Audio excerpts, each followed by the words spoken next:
মেয়েকে ভাত খাওয়াইতে বসলেই বলে ওই আমার ছোটবেলার কাহিনী শোনাইতে। ও শুধু এগুলা শুনতে চায়। তো ছোটবেলার কাহিনী ওরে বলতে, বলতে সত্যিই আমার কথা মনে পড়ছে। একবার কি হলো, আমাদের বাড়ির পাশে বড় একটা পুকুর আছে। তো ওই পুকুরেইখানে একটা মেন্টা গাছ ছিল। তো আমি ওইখানে দোলনা বানায় খেলতাম।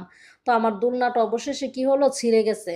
তারপর যখন দেখছি ছিঁড়ে যাচ্ছে তখনই আমি দোলনাটাতে নেমে পড়ছি। তারপরে এই দোলনা, ছিঁড়া দোলনা আমি আর কতটুকু গিট্টুই দিতে পারি। তারপর আমি না এটাকে বানিয়ে দাঁড়িয়েছিলাম। তারপর দুপুরবেলা একটা আমি দাঁড়িয়ে ভয়ে আর এই দোলনায় বসি না। পরে একটা আমাদের বাড়ির পাশে কুলসুম, ও কি করলো, দৌড়াইয়া আসছে দুপুরবেলা গোসল টোসল করে একদম। তারপর আইসা বলতেছে, শান্তা তুমি কেমন, আমার একটু দোলনাও দেও না।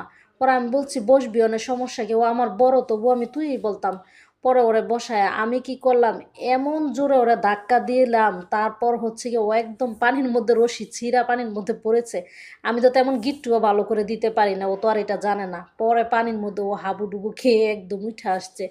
আমি তো অনেক আনন্দ পাচ্ছি আর ইচ্ছে মতো হাসতেছিলাম। তো মেয়েগুলা শুনে শুনে একদম হাসে। আবার আমাদের বাড়ির পাশে এই একটা সাফি ছিল, ও প্রায় আমার সাথে অনেক ঝগড়া করতো। ও আমাকে মারতে চাইতো, পরে ওরও একদিন ধরে আমি এমন মার দিয়েছিলাম, মানে আমাদের বাড়িতে আসার পরে।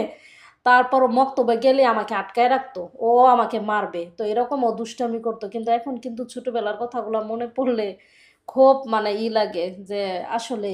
তারপর সাফিদের বাড়ি আমাদের বাড়ির সামনে, ওরে ও কি করতো, মক্তবের সামনে দিয়ে গেলে ও শুধু শুধু আমাকে মারতো, শুধু শুধু আমাকে মারতে আসতো। তো এই জন্য ও একদিন আমাদের বাড়িতে আসছে, পরে ওরও দিয়ে দিছে। পরের দিন মক্তবে গেছি, পরে ও আবার আমার জন্য অপেক্ষা করছে, ও মারবে। পরে আমারই একটা কাকা ছিল শাহিন, ওরে নিয়ে আমি গেলাম।